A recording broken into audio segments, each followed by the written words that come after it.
we'll start paying attention. We'll get to Mr. Hilton here in just a second. Connie gave me a whole list of things I'm supposed to say. And she said she didn't want to say them, so I get to do it. Just a reminder, a June program, June 24th, and it'll be Ren Herdman. It's a little history and talk about Native Americans in the area and across the South. And she will be here to do that. Anybody that's interested in a map, after he gets through selling these maps and explaining all this stuff to us, they're available at the museum. We didn't bring a lot of those over here today, so run by there and take care of that if you want to buy one. I think you're going to probably, some of you are going to want some of them after you get finished. We still need some volunteer docents at the museum. And I've got other volunteer programs if anybody really wants to volunteer doing some research and stuff that doesn't have anything to do with being at the museum. CDs and DVDs of this will be available eventually if you want to let Connie or Linda know or Myra know about that. And you also can go on YouTube. We are starting to put the programs up on YouTube. So if you go to Floyd County Historical Society on YouTube, you'll be able to find these programs as we go forward. And I think the first one from the last is up there, Connie. The last one's up, isn't that right? So we're starting to do that. Not the last program, the Willard Gayhart. Oh, well, I call that a program. So, yeah.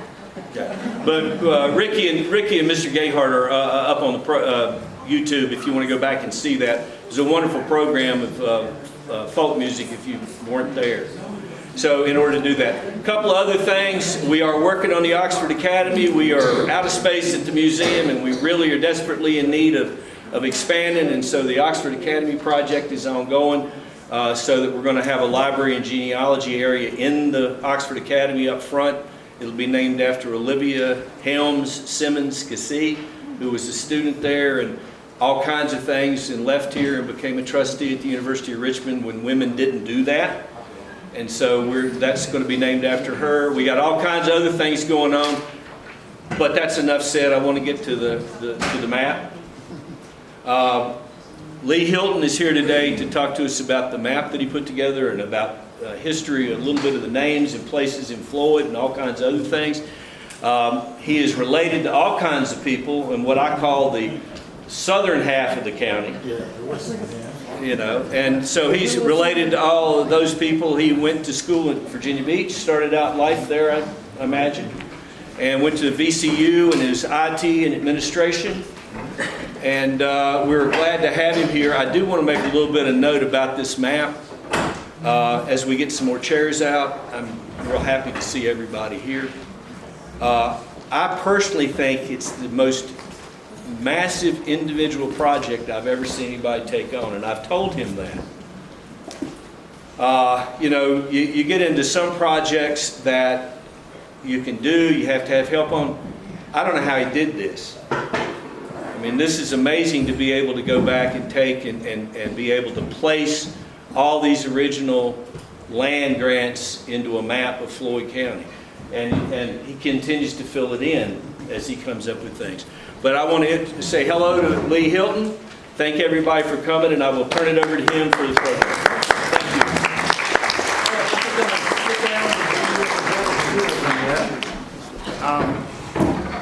I think Gina would probably cover my background pretty well, so.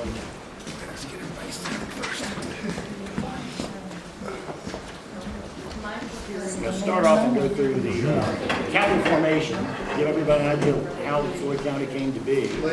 Yes. Okay.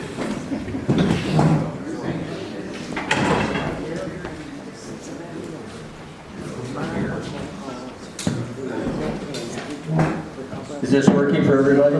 Yes.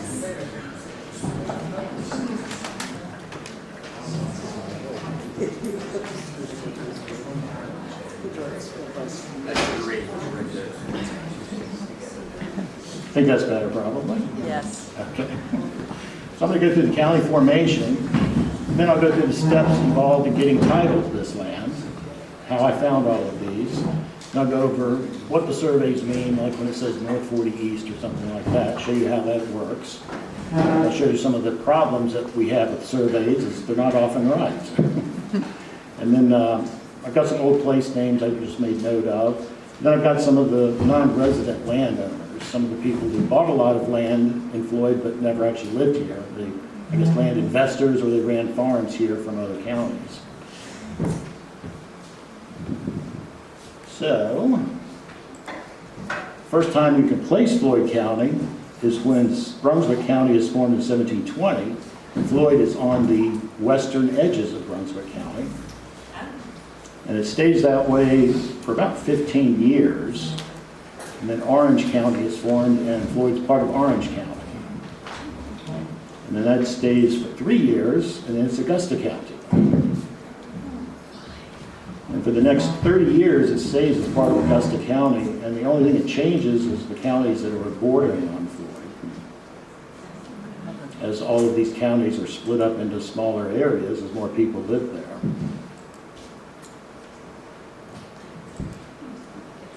And then in 1770, Botetourt is formed from Augusta County, and all of Floyd is in Botetourt County in 1770.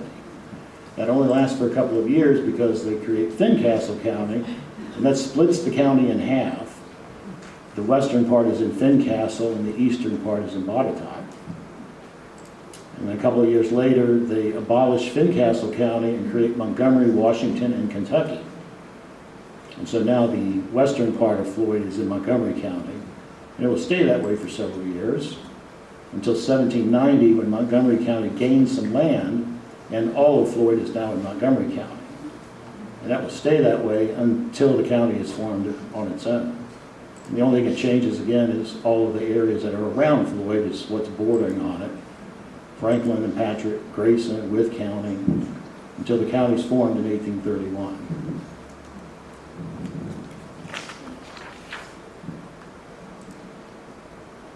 And this concerns how people got title to the land. In 1779, they created the land office in Virginia, and anybody could buy as much land as they wanted for 40 pounds per 100 acres. And later that was dollars and cents. They would pay that. The treasurer would give the receipt for the payment, and that would be given to the state auditor. The auditor issued a certificate noting the amount of land. The certificate was taken to the register of the land office, who issued a warrant, a treasury warrant, and that gave the surveyor authorization to lay off land. They presented the warrant back to the land office. They allowed 6 months in case anybody had any questions, problems with that. And if none were entered, then it was recorded, the grant was signed by the governor, and the original was returned to the grantee. And that is one of the land office treasury warrants. So everybody who bought land would have gotten one of these. And all the originals went with the people who bought the land. So like the Library of Virginia doesn't have any of these in their collection because they were all gone to the people who bought the land. After they got that, then there was a survey. And then the land grant was issued. This one is for John Simmons and John Altizer in 1800. And at the same time, they authorized bounty lands to be assigned to people. And including the Revolution, there were also outstanding bounty lands from the French and Indian War. And this is a military warrant for service in the French and Indian War. And when Virginia assigned bounty lands for the Revolution, it was all in Kentucky. All this area in southwestern Kentucky was the Virginia District for Revolutionary War bounty lands.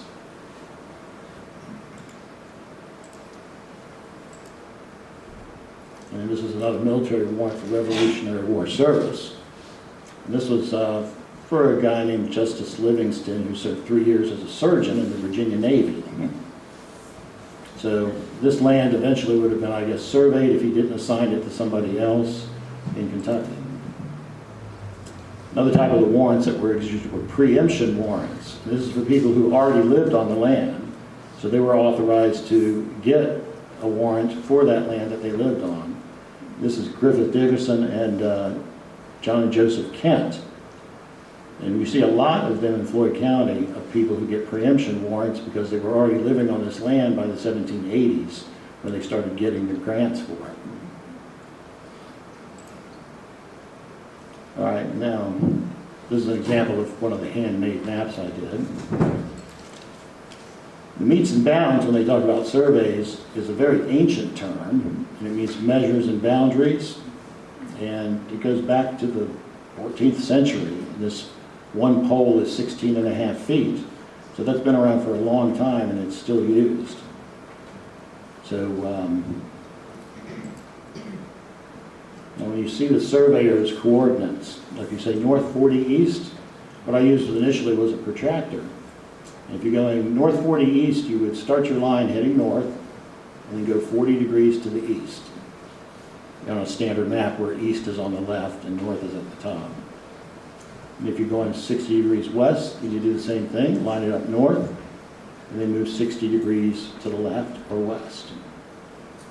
And when you have southern coordinates, you just flip the protractor, aim it south, go 20 degrees west, or go 75 east, moving left or right. And that's an example of how that would look with the examples that I've given. And how I found these was Library of Virginia has all of the land grants online now. So you can look at the original grants and transcribe them if you want to. And what I started off with was looking at the waterways, because that was generally where people got their land first, because that was very important to have a creek or a river nearby. So in this instance, I started looking for the South Fork of Little River. And I searched for that, and then I would just narrow it down by selecting Montgomery, Floyd, and Botetourt for the county, so that would be the only thing I'd get in the results for the search. And sort it by name, so I could just move through history as people were getting their lands on this particular area. And that came up with about 96 listings of people going from 1784 all the way well into the 1800s in Floyd County. And then I would get these and download them from the Library of Virginia website, and then I transcribe them into documents that I set up for specific areas to kind of break it down. Like I had South Fork of the Little River, West Fork, I'd like the Northeast where the Roanoke South Fork, Indian Ridge and Indian Creek, or Indian, yes. And I created a template on a computer, and I marked off a grid with 10 poles per notch. And I created a reference point of 1 mile, which is 320 of those.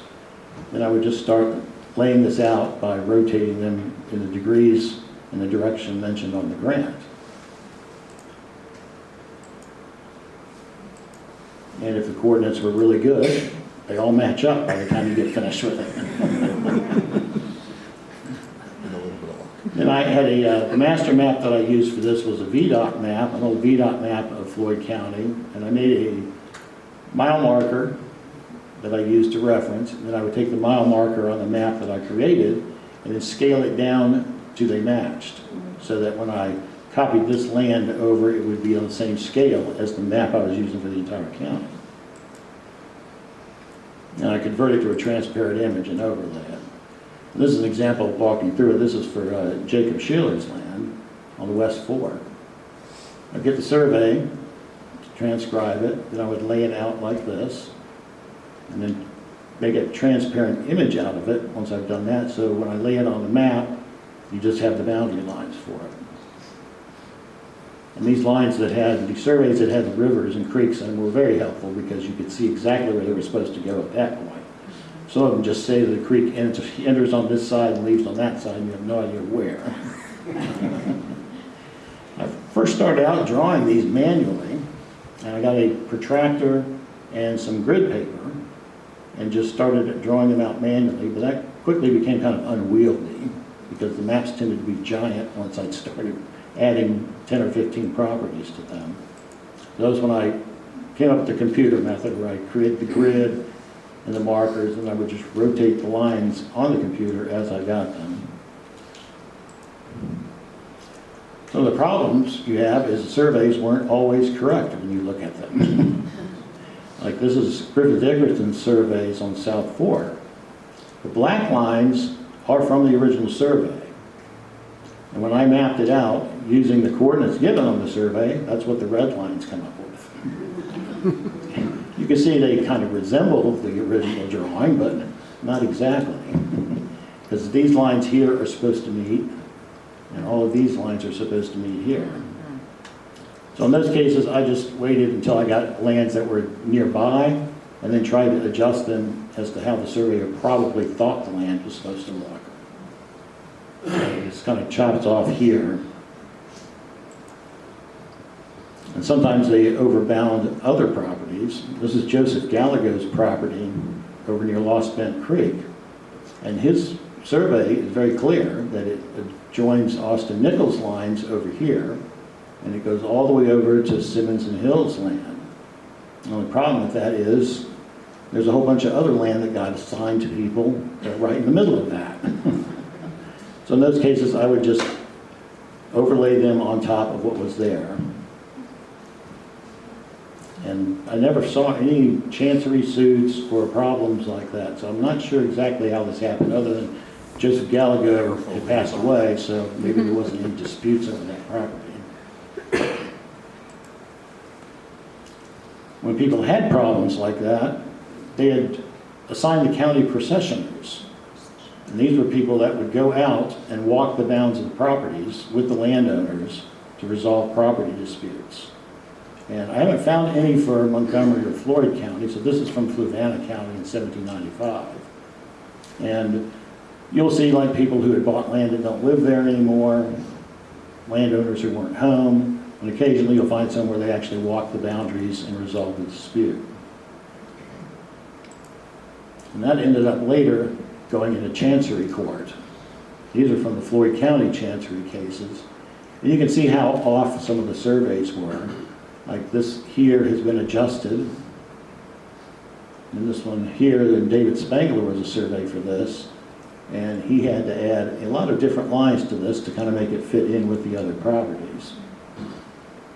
And this one here was originally assigned as 170 acres. But when the surveyor went out in 1857, he found it actually was 245 acres.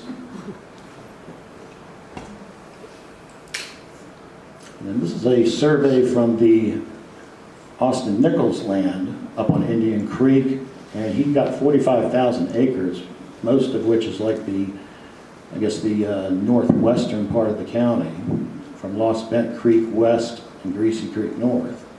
And the good things about these I found is like a lot of times the surveyors would put the property names of people on here. So these aren't the original owners, but these are the people who in 1873 were living here along Indian Creek and Lost Bent Creek. And that was sometimes helpful to figure out, well, who owned this before this person did, and I can actually place the properties a little better that way.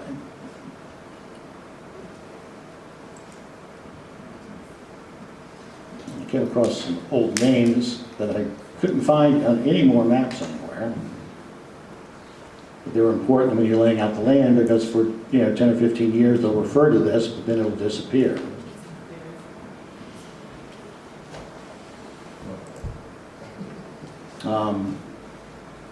Up where Elijah Hilton had his grant originally, it referred to the Poley Knob, which is a little thing right there. And several people's land adjoined that. And they all referred to it as Poley Knob, but no idea of who Poley was or where that name came from, because I haven't seen that name in Floyd County records. And then Spicklemeyer Knob is here, and not surprising, Leonard Spicklemeyer owned land right here along the edge of it. And along Indian Creek, you had Licking Log Fork, which is the fork where Ambrose Cox's land was, and Edmund Vansel. And then Pine Sweep was down, or Pine Swamp rather, was down south of Duncan along the branches of Indian Creek. I do see a lot of references to swamplands, but I don't see it on the maps today, so I figure by 100 years later, people would drain the land and turn it into farmland. And then Howells Creek was referred to as Howells Creek and Mill Creek and Old Mill Creek. And that's a problem sometimes because they refer to a lot of creeks as Mill Creek. And then Mabry's Path was nearby, and then Mabry's Lick Logs were down here at the edge of the county, along Howell Creek. And over in the eastern part of the county, at Lickens Branch, but the Lickens had several land grants through here. And this was called Big Pine Tree Branch, I guess to distinguish it from the other pine branches and pine runs that were here. And then this is called Muster Branch or Muster Grounds Branch rather. So I would assume this is probably where they actually had their muster grounds for during the Revolution and afterwards during the 1800s, early 1800s. And that's all along Meadow Run there. All right, and then these are the few of the people who owned a lot of property in Floyd but actually never lived here. John Hook was an interesting case because there was actually a lot of information on him. He was a Scotsman who came over here when he was 12 years old as an apprentice to the McDonalds, who I've seen a couple of McDonalds in Floyd County records. And he came over as an apprentice to them in their shops. So he became like a store apprentice for the McDonald's. And then eventually he made enough money to where he started his own store and went into partnership with people, had lawsuits with those people. He was known to have a lot of lawsuits against him, and he ran into some problems with the Revolutionary Committee in Bedford County because people had said that he was espousing the Royalist cause. But they also say that those were the people who owed him a lot of money too, so there may have been some other motives to that. There's actually an interesting book that was written using John Hook's records, which are at Duke University. And this concerns how people bought stuff, what the types of things they were buying in the late 1700s. And it uses John Hook's store and all of his records as the types of things that people were buying. It wasn't just like the wealthier people that were buying stuff. You would have like some of the regular farmers come in. Occasionally slaves would come in to buy something. So it's not really a history, it's more of a history of buying things and how people were purchasing things and would go to the store. And this is in Franklin County, so it really doesn't have a great deal to do with Floyd County, but it's an interesting look at people who ran stores back in that time. I think Phillips and Sons is the only store in this area that I'd heard of, and that was in Montgomery County in the late 1700s, and there's a day book for the Phillips and Sons store. And that was interesting to look through that.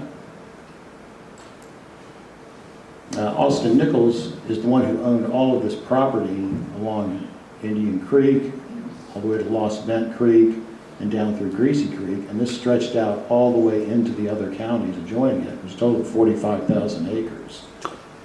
And eventually, it was sold pretty quickly to several other people, and over the next 50 years, it was sold and resold many times, until I believe there was a man named Belden that owned a large part of it, and one of the Booth family owned part of it at one time, and that was the lawsuit that I showed earlier, where he had got 12,000 acres of it that was right through this area.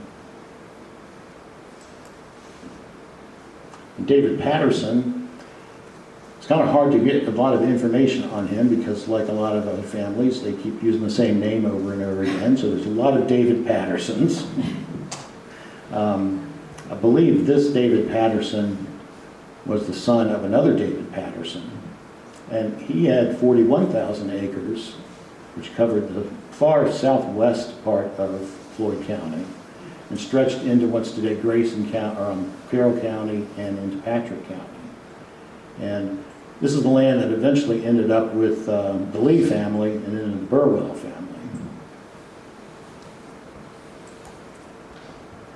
And John Ward was a major. He lived mostly in Campbell County, and he was Justice of the Peace, served in the military there, operated mills and ferries, owned a lot of land like all of these guys did. It wasn't just the bit that they owned in Floyd County, they also owned thousands of acres in other counties.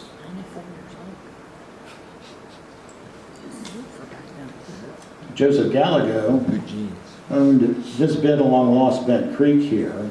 He also owned a large section of land that just touched into the central section of Floyd and stretched out into Montgomery County at the time. And he was an immigrant from Spain. And when he came here, he started a mill in 1790 in Richmond. And if you've seen the images of the photographs taken at the end of the Civil War from Richmond, where you see the huge burned out buildings, one of those buildings was the Gallego Mills. that had been continued by his heirs after he had passed away. And it became one of the largest mills in the country, if not the largest mill by that time. His wife and daughter died in the Richmond Theater fire. And he didn't stay around much longer after that, so they say it was probably traumatic for him, and he passed away just a few years later. And then his heirs continued on with that.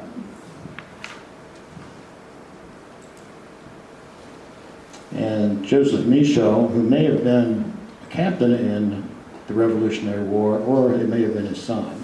Again, it's hard to tell with everybody having the same names. And all of the things I found online with him say he is a descendant of the original French Huguenots, and the Michaud Grant was Abraham Michaud. And then the Callaways own quite a bit of land here also. James Callaway, or William Callaway's son James, and several others who I assume probably are related to him through the next 100 years or so, own quite a bit of land in Floyd County and much land everywhere else.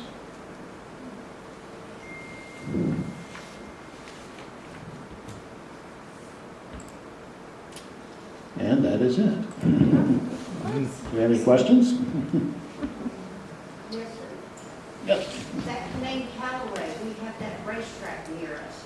I wonder if that racetrack is Callaway all the way back to that flood. Is that the section? Probably, of the county? could very well be, yeah. Seems Because like there was a road over to going to Flint Mountain. Yeah, during during the middle 1800s or so, it was Henry Callaway that bought a lot of land in Floyd County. So could be some of that from him. And I would guess he's probably a descendant of those Callaways. Yes? It's really, really interesting. I can tell it took a lot of meticulous work to do this. Oh, thank you.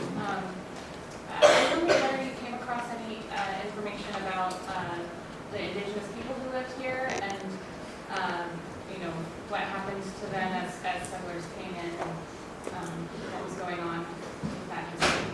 No, oddly enough, there was no mention of that in any of the, because I suppose by this time, when the land was starting being granted in this area, it was the 1780s. So by this time, they had already probably been moved out of the area and were down in probably, I guess, Tennessee, down towards North Carolina. So I guess most of them, or I guess most of the organized tribes had already been cleared out of the area by that time. So I guess then the settlers who came in first weren't like necessarily documented with land surveys. Is that correct? Like how did that? Right, yeah, when they first moved here, those are those preemption warrants where there's no real way to know exactly when they were living here, other than you can see from some of the petitions that were made. They were living here many years before those grants were made. But of course, you had the Revolution, and that kind of put a damper on people or getting land in anything, and so they had to reorganize into the Virginia's land office. So about 1780 or so, they started actually granting this land. So they could have been living here for 10 or 15 years prior to that. Let me address that too. When the Walker people came through, sort of supposedly being the initial people coming through, they would find people living along the track. So there were people here back in the 1750s probably that were homesteading up here that sort of had drifted away from society and things. So there were probably quite a few people living along the rivers and streams around here that weren't supposed to be there. Yeah, if there's any stories about those people, then those are the people we'd find references to the Native Americans that were living here at that time. Lee, so, Yes? for those of you come in a little bit later, on June 24th, our program is going to be a Native American activist that's coming in to talk about the Indian tribes in this area. Okay. So, And we'll also have an exhibit of Native American culture. Where? so Here Next meeting. in this building? Or in this- I've got it in the museum, we're gonna bring it here. Before that, the Delaware Indians had come down here and actually kicked out the Indians that lived here so they could sell the land to the British. Because the original Indians around here were Sioux. Sioux. Basic tribe. Then I was in You're not sure. Illinois, Georgia, got an 1830s map that shows the New River being the boundary for Cherokee land. Not sure.